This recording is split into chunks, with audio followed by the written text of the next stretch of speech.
Amen. Well, welcome, welcome, welcome. I'm going to share a bit more of my story for the sermon time. There'll be more people here. But, last night, as I shared, my brother became an atheist and I became a Christian, or not a Christian. We were both raised in a Christian family. I became a pastor. And, sometimes we'll have these debates. We love talking philosophy and politics and whatever. We really, we call ourselves nerds. We we'll stay up late and just visit, blah, blah, blah, but whatever. And, as one time he asked me, how can you believe in God? Like, Walter, you're kind of a smart guy. Smart people don't believe in God. That's just something like ignorant, dumb people, poor people believe in. The rich, educated, successful, thoughtful people, they know that's just a fairy tale.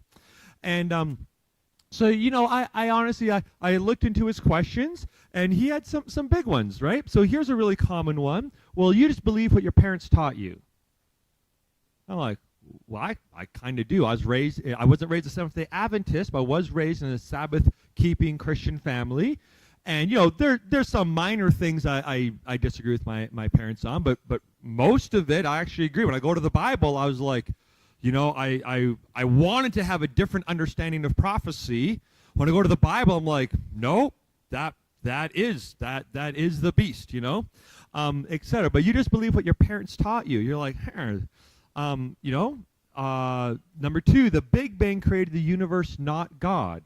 So, before we didn't know any science. We said, why is the sunset so beautiful? Well, God made it that way.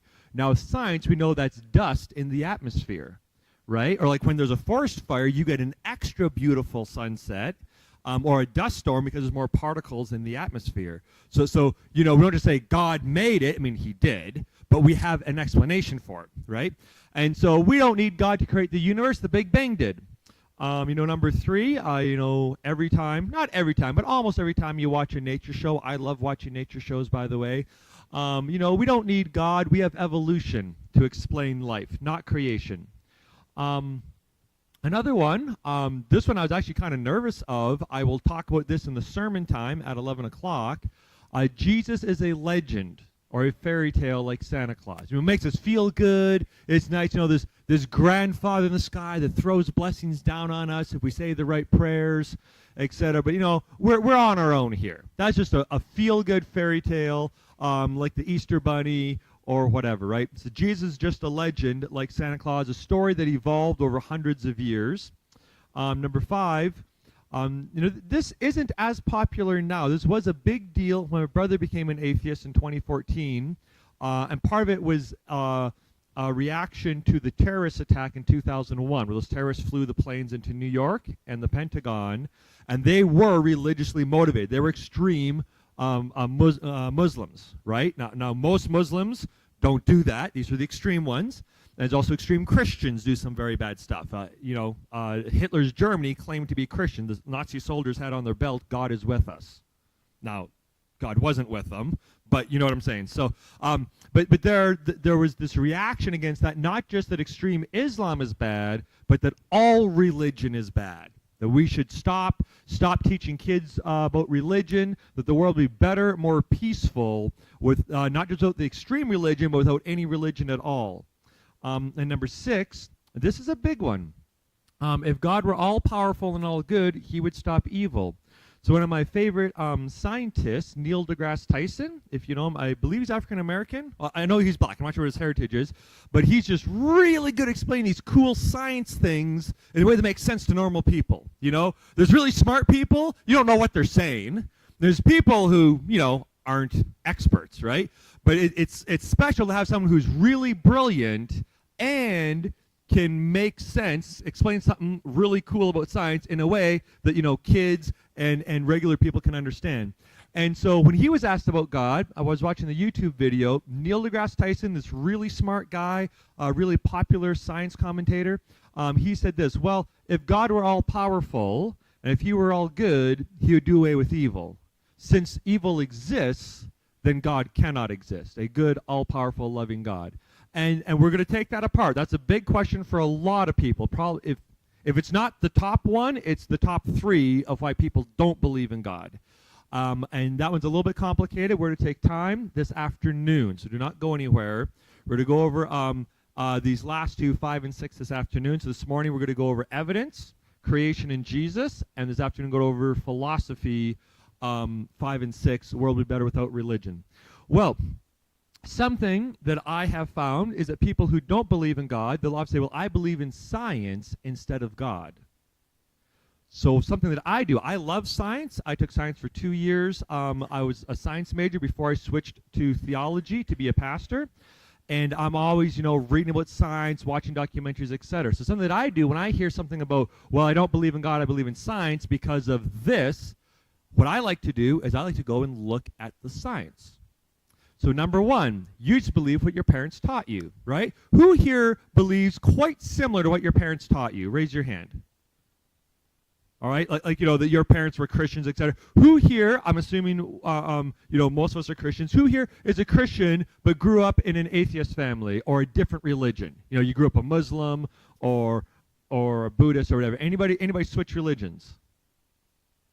No, okay. So the thing with science, this is science called sociology, and what I find people don't believe in God, ignore any science that disagrees with them.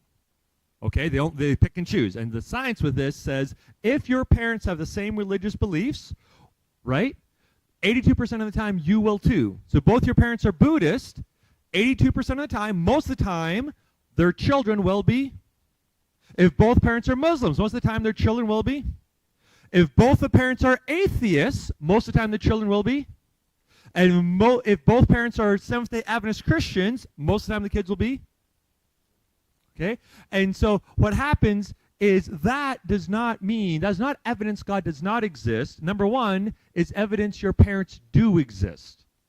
So if you are a Christian and both your parents are Christian, saying, oh, you only believe because your parents, that means nothing. Again, that doesn't mean God exists or doesn't exist. That just means your parents do exist. So something, though, that is very important is you should learn why you believe what you believe. You should double check your faith. Give a reason for the faith that you have. And so that is something that we're hoping to do this weekend. Okay? Now let's go after number 2 here. So a question I have, one thing I look at is with science and math, is how lucky does something have to be before you call it a miracle? So here's a picture from my hometown, Vancouver, Canada, of these balanced rocks at Stanley Park Beach. And if you walked up to the beach, now you had no evidence of how the rocks got there. You never saw, what happened. You just walk up and all you see is what is there now. So you don't have any video from history. You see those rocks perfectly balanced. Would you say that a tornado came by and just dropped those rocks randomly there? Would you say a hurricane, earthquake, tsunami? It's on the ocean, tsunami. Listen, theoretically, it could have been any of those things. Here's the catch. We intuitively look at this and be like, no way, that had to be not just a person, a skilled person. Did you know on YouTube there are professional full-time rock balancers? They do this full-time, take videos, and that's how they make their money? That's a career. Young people, there are a lot of careers available for you, so don't be scared to be creative, including rock balancing. So the thing there is we can look at that and we just intuitively know someone had to put it there. But here's the question, though. There's more than one right answer. If you take 10 rock balancers and give them the same rocks and balance them, you'd have 10 different ways to balance those rocks, wouldn't you? So there's more than one right answer. Why can't it be random luck? Right? There's a lot of different ways to balance those rocks. The problem is not there's more than one right answer. There's so many wrong answers. You following? There's so many wrong ways to balance. Like if I were doing it, I would do it the wrong way and they would fall. And so there's a very few number of right answers compared to the number of wrong answers. So how balanced do those rocks have to be before you say that was a person? If you saw the bottom rock, would you say that could be luck? What if you saw like maybe, 2 rocks on top? Could that be luck? There's a threshold where you say, no, there's random chance, there's luck, and then there is someone outside, an intelligent outside force influence this situation. Now here's the rule we're going to play. We're going to play a little game today. If there is no God, everything is random chance. You following? So if you don't believe in God, then you believe in random chance. So everything we see, if you go back far enough, is just a product of random chance, including you and me. Okay? So we're going to look at something really big, the universe. We're look at something really small, the simplest life form, a bacteria. You need a microscope to see it. And we're going to look at the chances of this happening by random chance. If there is no God, everything is random chance. How lucky until you call the universe a miracle. So here's a really cool picture of the universe. It's a picture of the cosmic microwave background radiation. Okay? And the universe is really big, by the way. Now, again, if there is no God, the universe is just an accident. Can it be an accident? Well, let's look at some random chance here. I have a special coin from the London Natural History Museum. My son loves dinosaurs, and we took him there to London this last November. And I want to see how lucky you guys are. I want to see this little girl right here. What's your name, sweetie? Elaine? Okay, I have the coin here. I already threw it. Do you think it's going to be heads or tails? Yes. Tails. You got it wrong. So there's a building on that side, and the tail's the Triceratops. Not even sure if Triceratops has a tail or not, but we're going to call that tails. All right, let's try this young lady over here. Heads or tails? Heads. All right, you're refereeing me. Oh, wrong again. I swear it's a normal coin, no trick coin, Triceratops, and the building, the museum. Heads or tails? Okay. Now here's the thing. This one should be correct because every time I flip the coin, there's two sides to the coin, right? And you said heads. There's heads and tails. So there's one right answer. How many wrong answers? One. So it should be about every second guess should be correct. You said heads? Heads. No, tails. Sorry. Try again. Triceratops. Okay, heads or tails? We should not get it wrong this often. Tails. Okay, we're looking for the Triceratops. Oh, tails? That was the building. Whew. Okay, last child. I'm coming to you next, Ariel. All right, heads or tails? Tails. Triceratops. Triceratops. Tails. Good. We got one right. That's 1, 2, 3, 4. We got 4 incorrect. So on average, we should get every second one correct. So we should get 4 in a row. Let's see how this works with random chance. Sweetie, heads or tails? Heads, because that's the building then. Oh, Triceratops. All right. The point here is every second guess should be correct because there's one right answer. How many wrong answers? 1. That's right. So to get it right, one time is 1 out of 2 games. We got it right 1 out of 6. 1, 2, 3, 4, 5, 6. We did 6 tries. The last time I did this in Colorado Springs, a young lady got it right 10 times in a row.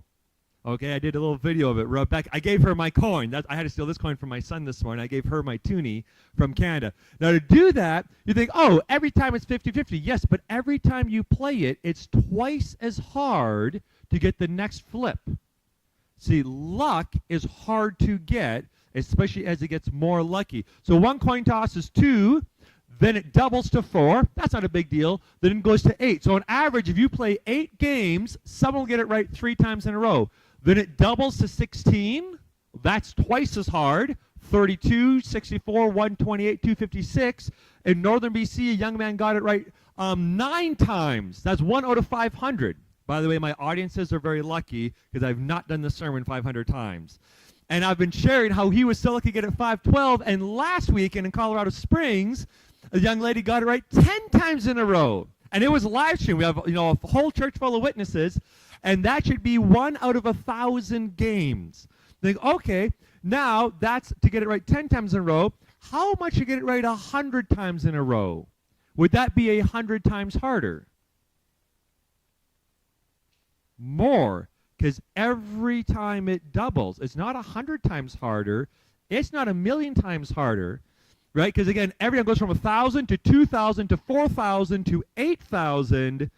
It is that number there. The chance of you getting it right 100 times in a row is not 0, but there's a lot of zeros. 0, 0, 0, 0, 0, all the way to 0.8 with 31 zeros. So I will bet you $1,000 that no one is going to get this right 100 times. and really good chance I'm going to keep my $1,000. You know. Now the blue line here, this is where it comes in with probability. The blue line is your probability that goes in half, half, half, half. There's a black line at the bottom is 0. Now mathematically, the blue line never touches 0. So technically, nothing is really impossible, right? You can get 100 coin tosses in a row because each time it can land on heads. But the chances are extremely small. It's like a lazy frog. If you have a frog, and this is a lazy frog, he wants to jump to that wall, but only jumps halfway. So the first jump, he goes halfway. Is he touching the wall? Next time, he wants to get to the wall, but he's lazy, only jumps halfway. Is he touching the wall? Halfway. Is he touching the wall? Is he touching the wall? Is he touching the wall? You with me? He technically never touches the wall. But for common sense, at some point you're going to say, when those atoms are interacting with each other, when his molecules and the wall's molecules are repelling each other, we're going to say he's touching the wall, right? And of course, you can argue I'm actually never touching the wall. It's the atoms are repelling each other, right? Because of the forces of the chemicals. So, how lucky until you call it a miracle? Who wants to play a game of Uno with me? All right. Right there. David, come on up. Yeah, you didn't play the coin game yet? All right. And let me see here. Beauty, right there. Okay. All right, Michaela, can you come up here? Give me a hand, please. Come on up here, David. We're going to play a game of Uno.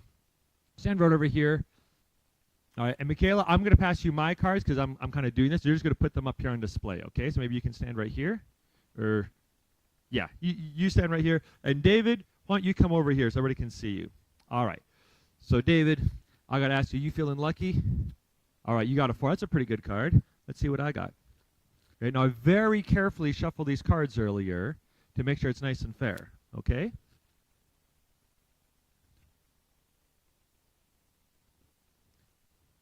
How are you feeling with the game right now? No? Why not? What? It's just my lucky day, David. I mean, it's Sabbath. I'm a pastor. Don't you believe in luck? Don't you have any faith? What's wrong? I very carefully shuffled the cards last night. You guys are all thinking I'm a cheater. You have zero evidence I cheated. All these cards are in this deck. It is 100% possible to get these cards. 100% possible. All 8 wild cards are in here when you buy this on Amazon. So why don't you think that I'm just lucky? You bunch of skeptics. So it is 100% possible. Oh, we're out of wild cards. There's 8 wild cards there. It's 100% possible, and you guys are saying, stop it. Right? Now let me ask you, hold up your fingers at how many wild cards were you pretty sure I cheated? How many wild cards were you like, this isn't fair? Oh, okay, but like when I got the first wild card, did you think I was cheating or you just thought I was lucky? All right, second wild card, do you think I was lucky or do you think I was cheating? Third wild card, you shook your head. Okay, hold up your fingers. Let's see a vote. I want to see how many cards till you were like, nope, this guy's a cheater. 1. All right, we have a prophet here. 3 over here. Let's see those fingers. 4. Wow, thank you for the confidence. Okay, well, the thing is, there's probability. Things are possible, but not probable. Again, last night I shared the miracle, how on Friday, God impressed me to buy a car for my friend, my elderly friend in Canada. Saturday, her car broke down. She didn't tell anybody until Sunday. So that could be random chance. I just don't believe it was.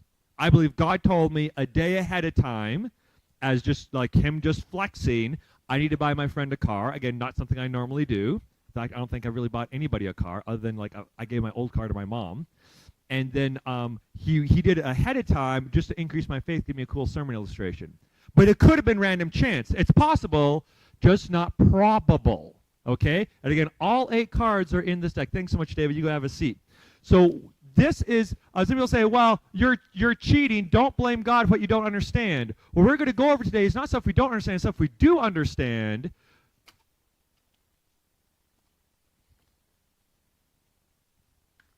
I'm going to set these up here. They need more surface friction.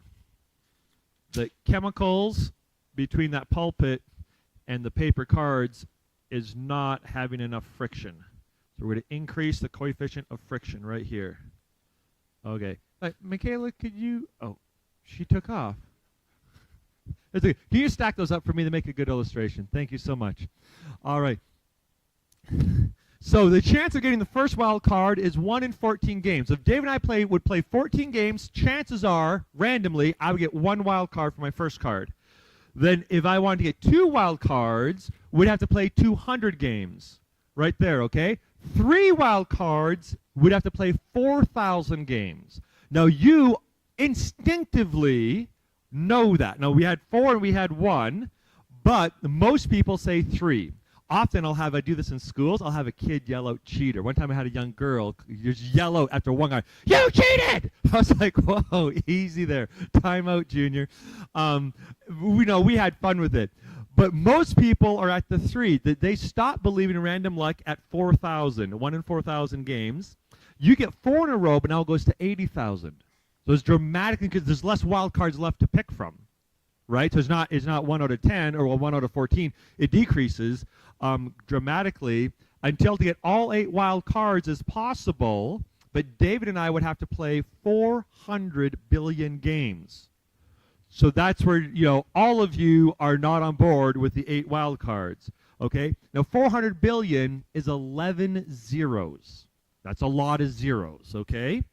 We could do it if we played 5 games an hour, 24 hours a day, 7 days a week, for only 8 million years. So it's possible, not probable. You tracking, okay? So how lucky does the universe have to be until you doubt? I'm trying to increase your doubt today until you doubt the universe is an accident. How balanced does the universe have to be? Well, our story starts today with Edwin Hubble. Now, Edwin Hubble wasn't really, he grew up in church, didn't really attend church, wasn't a very spiritual man, but he loved science. And he started looking through his telescope in the 1920s, and there was this debate. I'm having a debate right now where my water bottle is, where there was this debate about what the universe was like, okay? And the question was, among scientists, that they didn't have the evidence yet, but the question was, is the universe like this water bottle? Okay, now this water bottle, anyone can look at the stars, you see the stars moving around. And of course, especially the galaxy is what really matters. You can see that moving around, but like you can have a pot of soup and you stir it, the vegetables move, right? Like the galaxies can move in the universe, but the pot stays the same size. If the universe stays the same size, a steady state universe, the universe doesn't need a beginning or a moment of creation. If it doesn't have a moment of creation, it doesn't need a creator. When Edwin Hubble's looking through his telescope, right, you can measure if things are moving towards you or away from you. Little boys know this instinctively. They don't know the Doppler effect, but they're doing it. Higher pitch. When it's going towards you, it's going away from you. Light does the same thing. We know the frequency of hydrogen, for example, what stars are made out of. That's what most of the stars are that we see in the sky. And we can see it's either higher pitched or lower pitched. And if it's higher pitch, it's going towards us, it's lower pitch.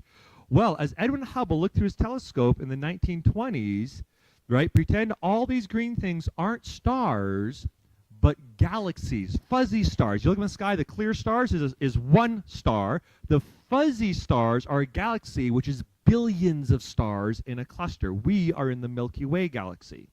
So as he looked through his telescope at the different galaxies, he noticed that almost all of them were moving away. And the further away they were to start with, the faster they were moving. Like raisins in a batch of raisin dough bread where the dough is expanding, right? The raisins on the opposite sides are moving faster than raisins near the middle. So the further the galaxy is away, the faster it's moving apart. Now here's the problem. If it's getting bigger now, if you go back in time, the universe gets smaller and smaller and smaller and smaller until what? Until it collapses into nothing, what scientists call a singularity. It would fit in a teaspoon. The universe, not the planet, the universe would fit in a teaspoon. Well, the problem is that means the universe has a beginning. What are the first three words in the Bible? In the beginning, God created the heavens and the earth. Well, he published his article in 1929, right? And of course, here's Albert Einstein in the front, Edwin Hubble's in the back. Well, this sounded a lot like the Bible. Again, the big question is, does the universe have a beginning or not have a beginning? Is the universe this, same size, or this? Well, another scientist, Hubble was religiously neutral. Another scientist who was anti-religious, he saw this, and he didn't like the science because the science sounded like the Bible. You follow me? Skeptics like science until it disagrees.